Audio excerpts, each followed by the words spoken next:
Welcome to the Panic Button. I'm Nina. I'm Jessie. And today we have our first guest on the podcast, and it's Skye. Hi, Skye. How are you? I'm doing well. Thanks for having me. I'm super excited. So are we. So we're going to start by asking you to introduce yourself, give your name, what your channel's about, when did you start seeing problems in the LGBT community, all that jazz. So my name's Skye Vitiritti. I started my channel a little over a month ago, but I started seeing problems probably about 3 or 4 years ago, right as we were getting into lockdown and everyone was stuck on social media, and just people started going kind of crazy with a lot of different gender ideologies, the pronoun nonsense, things around that nature. So my channel kind of focuses on a lot of the things around the transsexual community. Because I am a post-op transsexual. I started transition in 2003. So I've been in this space for a pretty long time. Broke stealth to start raising awareness about what I'm seeing as an elder trans person. Yeah, and you're Gen X, right? I am. I'm a late Gen X. I'm right on the cusp of what they call an Xennial. Okay. Okay. So there's 3 different generations here today. Absolutely. Yeah. So why don't we start with a little bit more about you? When do you think you recognized trans issues within yourself that made you want to transition? What do you think was probably the bigger influence on you? My parents realized something was wrong with me when I was little because I just naturally gravitated towards females. And I'm going to use the word females just to make that very clear. So when I was little, I would just walk into the women's restroom. I didn't think about it. I would walk to the women's section. I'd go pick up. I didn't think about it. And so they took me to a doctor to try and figure out what was wrong with me. And, I had very effeminate speech patterns and body language. We got into talking and the doctor had me close my eyes and do this kind of blind eye test where you describe what you look like. And I described myself at age 6 as a little girl. And so in my head, the image I have of myself is of a little girl, and it was never a male, even though I was in a male body. And so as I got older, I kind of was able to describe it as more of quantum leap, where I was Sam Beckett and everyone saw me as the person that Sam Beckett would see in the mirror once or twice in the episode. Yeah, where he's just cosplaying as this different person. And that's what it felt like to me, but I was a kid. So I kind of went through life like that until my early 20s. And then in my early 20s, I went and did the medical transition. And when I came out as trans, it was actually very disturbing to a lot of people because they were like, why can't you just be gay? Why can't you just find a husband? And I was like, it was never about sexuality for me. It was this very strong disconnection between my brain and how I perceived myself and my bodily characteristics and the world around me. Okay. Absolutely. So what types of things really piqued your interest to be like, wow, something's a little off here? I watch a lot of YouTube. I've been on the internet a long time. So I'd seen different social media videos and stuff. And I started seeing a lot of TikTok video compilations come up. And it was always you're misgendering me kind of videos at first. And so this is around the time of the Karen freak out videos. So those were big during the lockdown, right? I remember that. I'm not wearing a mask. How dare you misgender me? And so you started seeing a lot of that type of thing. And so it was these very aggressive kind of trans identifying people that I was not familiar with being in the transsexual space for as long as I had been. And they were very aggressive and demanding. And it just got more and more so with the pronouns and stuff. And then I started seeing more of the threads online of botched surgeries from different surgeons. And so you'd see people that would go in post-op for vaginoplasties or top surgeries and stuff, and they have these horrible infections. And then you started seeing the detransitioners come out. And so I started seeing all of these things, and I'm like, wait, trans healthcare was never like this. We used to screen, we used to block, and we used to have these rigorous controls. For me to even get on estrogen, I had to, I had to essentially cross-dress 24/7 and go out in public for 12 months and be under constant supervision. And now you can go into Planned Parenthood and walk out with testosterone in 20 minutes. So it was like this disconnect between my community that I had been a part of and this kind of new age transgenderism. And so I've been trying to draw a line between transsexualism, which is, you know, trying to align your physical body with the sex characteristics of the other, transition from one sex presentation to the other, not physically change sexes. That's biologically impossible, but the presentation so that you could fit in with society. And, you know, you try and live in and blend in to this. I can be whatever I want. I'm Mr. Potato Head. I have a beard. I have breasts. I can do all these different things. Yeah. And you just have to accept me. And that was very much not what any of us preached. This was not the way that, you know, my trans mother had raised me. This is not the way that the community had been. And I was seeing this, and this was the representation. And seeing this started really kind of getting more and more with the more you saw this representation, the more anti-LGBT bills. And so you start seeing more of this, more rights getting taken away, more doubling down. And so it was this negative feedback loop. And that really made me want to speak out and say, look, that's not what transsexuals are. That's not what my community is. That's not what my community ever was. And, you know, I just needed to speak out and give voice to someone that's been a part of this for so long.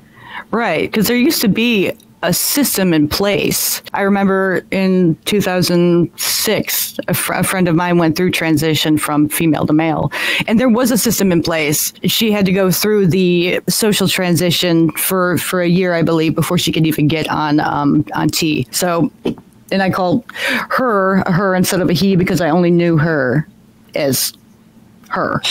Yes, you know. So I actually met this person later in life, so I know them only as he. And that's the thing, is there used to be a system where people who I want to say truly felt transsexual would actually get the help they needed. Now it seems like even if you have an inkling of, oh, I'm curious, we should just instantly put you on cross-sex hormones. We should instantly get you into some kind of a system. But there's no actual like safeguard in place for the people who may not have those issues, but may be confused and have comorbidities like depression and anxiety that can cause these types of feeling, especially in puberty, which is why it's so concerning for the kids to be having things done like the double mastectomies, which people say aren't happening, but are definitely happening to minors. That's one of the more concerning things. So, I mean, what do you think about, for example, like the children being involved in the trans debate these days? So I would have been medicalized. I've been talking about it on X for like the last week. I've made a video about it on my channel. I would have absolutely have been a medicalized child. And I talk about the dangers of these puberty blockers. I did a lot of research. They are not reversible. They're not a pause button. Like, you cannot pause time.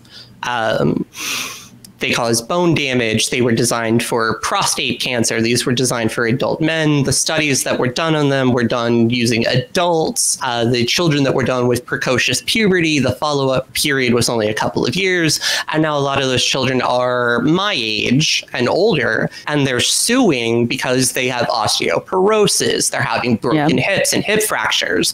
So this is something that's coming out now, and the FDA has actually put it in that they have to have these warnings in the pamphlet that comes with the medications that says not intended for puberty blocking, do not provide to children, not great. That's these great. are not reversible. So it's in there, but they're still providing it off label and still saying it's safe and reversible because off label use, it's not approved. You can still get away with it. Absolutely. Yeah. Yeah. Why do you think it's appealing for kids to be trans? Because I see a lot of kids, especially girls, identifying as trans, non-binary. And I always try to kind of figure out what is the appeal for them, aside from like feeling special and being celebrated. Well, I would even say, what are the differences between how you felt and how you think they feel? Because obviously you went on to transition and seem very happy with the results, whereas a lot of these children don't seem to even be considering that path. Yeah. So I think that's a 3-answer question here, because there's the teenage girl aspect, which I believe is almost certainly contagion based around social media, because girls are very cliquey. We want to fit in. If one person in a group decides they want to do something, everyone wants to be a part of it, right? We hop from trend to trend, look at water talk, book talk, right? You know, I gotta have my Stanley. How many flavors of water do you have, right? So we run down these trends. Kids are no different. And trans is the latest trend, right? For me, it was goth. For you guys, emo, I'm guessing, was the big thing for millennials. And then you had like, emo for Gen Z's. The Tide Pods, that's all I got. For millennials, it was definitely goth. I definitely had the goth phase in high school. Yeah, so you know, I had the Marilyn Manson phase where you know I could get away with I could wear the pleated skirt with the leggings and the higher boots, and I could get away with that, even being male at the time because it was goth. So you could get away with that. Absolutely. So I think that's part of it. I think if you get a lot of these girls away from it, I think you would see a decrease. I think part of it is also the increase in adult material that is prevalent and the sexualization of women in general. You see the stuff that's online, and compared to when I was younger, the hardcore stuff was always in a magazine. It was behind the counter. You had to ask the guy at the truck stop, the really scary guy, for it. Right, yeah. No one was asking for it. It had the black sleeve. Now it's on your phone, and teenage boys will show that to teenage girls and say, haha, you're going to do this one day. And it's, the most degrading, disgusting stuff. Yeah. No one wants to do that. So I don't want to do that. Let me transition. So that I think that's a part of it too. For the boys, which is more akin to me, I think a lot of it is, I think they're transing away the gay. There's a lot of gay boys that you don't see anymore. Yeah, I agree. I think you're seeing that again on the female side too, but I think it's the lesbians that are getting swept up more on that adult material side, where they're like, nope, I'm not doing that. Let me get on the T with the boys. They're getting on the E because it's like, oh, well, my mom says because I like, makeup and dresses, I'm a girl. Let me trans that away. And so I think there's a little regressive homophobia with that. Now, the statistics show that when it comes to transsexual boys, there is an increase, but it's not as dramatic as it is with girls. Girls, it's a huge spike. Abigail Schreier has, the book out. Huge. Boys, there is an increase. It's not as severe. So we are taking the boys out and we are transing them. But the majority of the boys, I still say shouldn't be medicalized because you can have a better appearance post-puberty. And you can look more female, but you're not going to have the adult function. You're not going to have sex. You don't have the fully developed genitals to even perform the surgery that needs to happen. Yeah. Right. And I just did a video this past week about WPATH's latest conference, and they're pushing because these teenage boys who are transitioning into trans women are not developing enough genitalia material to create the cavities. They're pushing for just vulvoplasties, which is just surface. And so what that means is there's no depth, there's no canal. It takes even further away from being what they're attempting to get, I guess, right? Right. Yeah. And here's the thing. The majority of the people that would be trans on the male side at this age are your homosexuals. So they are the ones that are most likely to be attracted to men. They're the ones that are most likely to be needing that as part of their affirmation post-transition. Now, your older transsexuals or your AGPs, they typically transition later in life. And so they've already gone through puberty. They've been addicted to adult material. So they have this overly sexualized idea of what women are. So they don't go through the surgery, or if they do, they're not looking for that type of intimacy. They're not looking for the penetration. And so the studies on this particular operation, the vulvoplasty, they've all been done on older trans people 55 and older. And they're like, oh, the results are great. Well, yeah, they're great because you did it on people that are less likely to miss that part of their life, as opposed to young people who have never experienced that part. So you're not really comparing the two. So when it comes to transing the kids. Like I said, it's a 3-part answer. Right. Now, you know, I don't know if he's a general or a colonel, the one that's trans, it's always speaking out. Well, I've noticed a lot of older male to females, like people who AGPs, I noticed a lot of them are pushing for children to transition, like at a younger age. They're pushing for younger and younger ages. And I always wondered why, because they didn't go through it at a young age. So why would they be pushing it when they don't have the experience in order to be like, yeah, well, I went through it and it was great, you know? That's a really good question. And so I've worked with a lot of trans people, transsexual, transgender over the years. And the later you transition, obviously, the more masculine you are, the more you have to do to try and pass, right?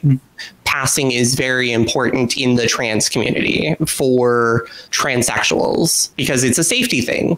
And so the idea behind transing kids is that they won't have to struggle. They won't have to have facial feminization, right? You won't have to have your face basically broken and put back together. Now, I didn't do that. I consider myself very fortunate in that regard that I didn't need that. You won't have to have vocal cord surgery because your voice won't go through puberty. It won't crack, right? I had a James Earl Jones voice. I had to have vocal coaching. I've gone through lots of it. And this is the best I can do even after surgery and coaching and tons of stuff. This is 20 years of progress, and trust me, it took a long time to get here, and it's still not great. I've seen the results of some of those surgeries for the vocal cords, and it is so sad to see the destruction that some people have done to those cords.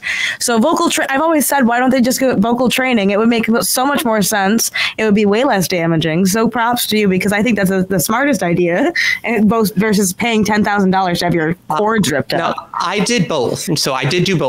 Yeah, how was the results for you? Like, how was the surgery before and after?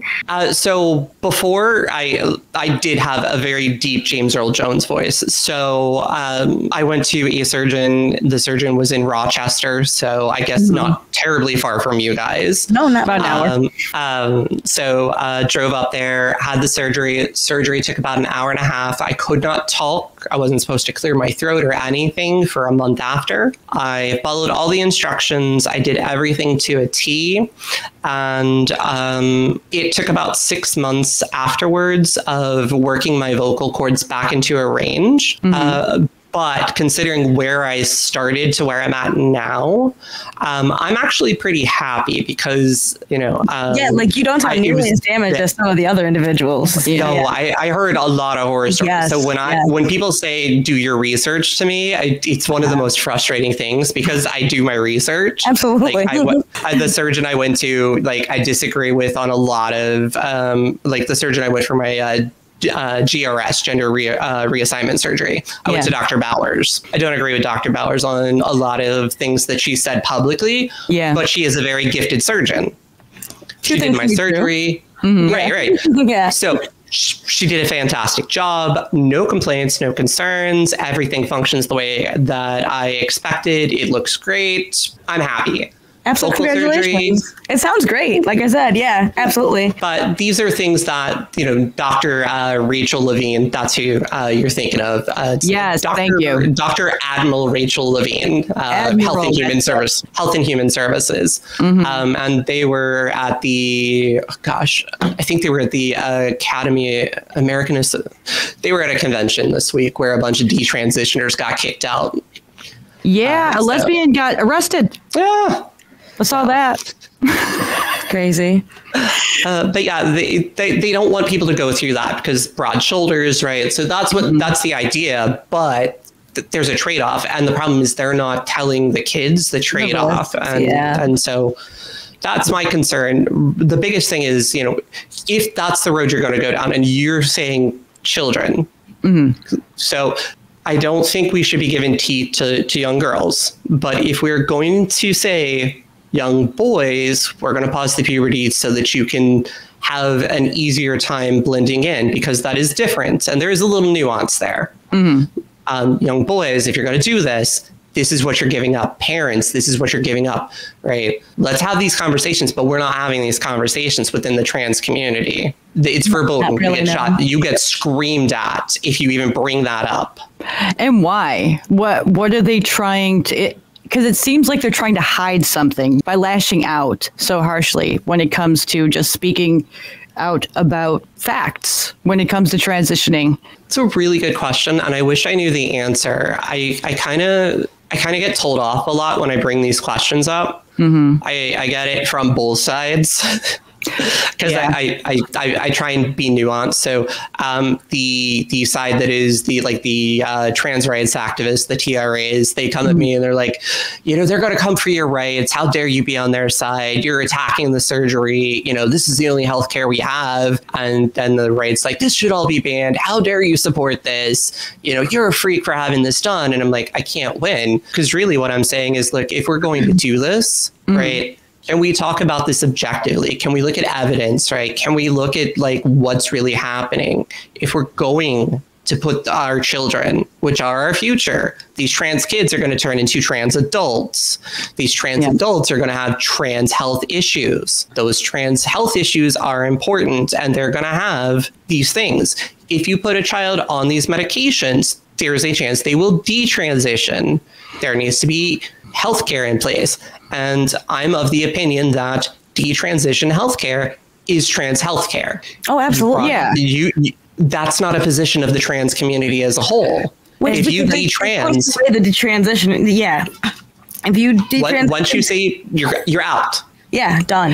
Not part of us anymore, which is so messed up. It's absolutely messed up because you were so supportive up until this point. It's. I think that the position you're coming from, the answer to your question, is that people are so fearful of losing rights from the LGBTQIA. Mm-hmm. So they're pushing without a reason why. And the only reason they can offer is because we went through something. Now you got to stop it from happening. So they're trying to help. They're using this premise of help, but realistically it's financially benefiting them. And it doesn't always benefit the children. So they need to put some kind of safeguard in place where at least you put some kind of block on when you start puberty blockers. And like you were saying, it's not fair to give a boy estrogen, but not give a girl testosterone at the same age. So there needs to be some kind of and I've said this before, 16 I think is a wonderful age. A lot of boys haven't really hit puberty depending, and a lot of girls are just figuring it out. I think around 16 is a decent age to have those procedures started and tiptoed into, but it's really dangerous for children to make life determining life, and getting children consent is also a really odd thing because they're children. They don't really have the ability to consent. So if you're allowing them to consent to sex changes and hormones, it opens a door into other things they can consent to. I've heard a lot and I've read a lot about this, and they've said that puberty can sometimes be a cure to the gender dysphoria. I mean, I would say that they're only suffering from it as a child then before puberty. It wouldn't really be, it would no longer be gender dysphoria. Right. What do you think, Skye? So there was actually a study that came out of Germany that said 95% of gender nonconforming youth grow out of it by the end of puberty. So by the time they reach adulthood, they're no longer gender nonconforming. And so we are medicalizing that right now. Under the DSM-3, which is what I was diagnosed under, gender nonconforming was a precursor. So you would write it down and say possible precursor for transsexualism or homosexuality. Right. So it was a precursor to either. Sometimes both, but usually, didn't that study also end up saying that most of the kids with gender dysphoria ended up just being homosexuals at the end of the day? So which is what the DSM-3 used to have it. Yeah. The DSM-4 removed homosexuality. Right. Because gay rights, they didn't want to say it was a mental illness anymore, because being a mental illness, it made people feel like, well, I'm gay. I need to be fixed. Right. Yeah. So no, straight isn't a mental illness, so gay shouldn't be either. Right. Okay. Well, then you get to the DSM-5 around 2013. DSM-5, you replace gender identity disorder and transsexualism, which was what it used to be, which was what I went through and was diagnosed with. It's now gender dysphoria. So what gender dysphoria's definition is any semblance where your gender identity does not align with your biological sex. So it's not as strict and rigid as it used to be. And so the whole idea, it used to be that you had this very strong notion that your body and your brain did not align. And that could be whether it was autogynephilia, it was HSTS, where you homosexual transsexualism, right?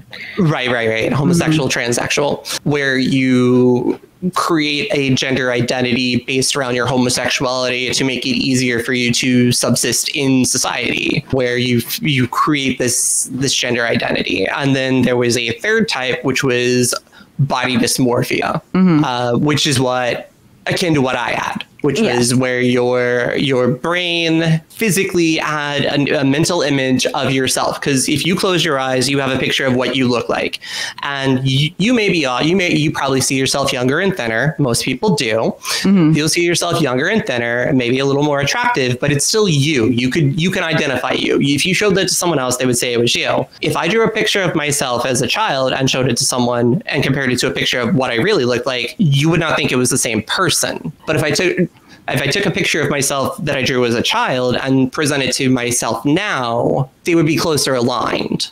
And so that was the point. That was the whole point, was to make my body and brain match. We tried first for years to get my brain to match with therapy and talking and all these different techniques. We couldn't get it to work. Right. We tried all sorts of different techniques. We tried meditation. We tried go out for sports, be super manly. Right. Like we tried stuff like that. Didn't work. We tried hypnosis therapy. Didn't work. We tried all sorts of stuff. Now, what do you think? This is what we landed on. Yeah.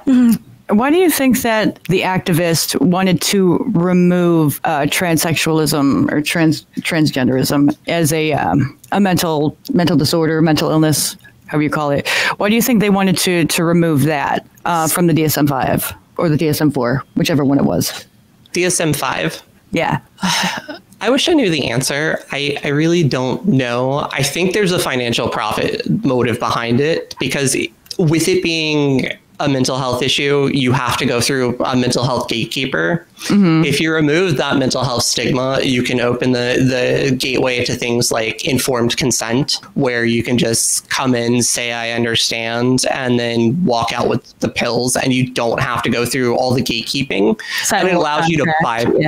I think that allows you to open up things like gender clinics, because you start looking at the changing of the DSM-5 and you start seeing an upswing in the social contagion, because it coincides with the end of the same-sex marriage debate. It coincides with the rise of TikTok. It coincides with the shift in financial priorities for these LGBT groups, from gay rights to trans, as they're trying to stay relevant. So this 2013 to 2015 period, you had a lot of very powerful people trying to stay powerful and relevant in a changing environment. And you had this perfect cocktail. And I think some of that is really at play that stirred that in. And with the 2016 election of Trump and the fear and those type of things, I think that all kind of feeds into it too. Pays their pockets too. Just more money for more drama, for more medicalization, for more money. Yeah, but what are they actually fighting for now? What are the trans activists fighting for now? What rights don't they have that they're fighting for? That's a good question, right? Telling people how to refer to you when you're not there. Saying you're a woman doesn't cut it just 'cause you grew out your hair. I'm not trying to be mean, not trying to be a queen. We've been through some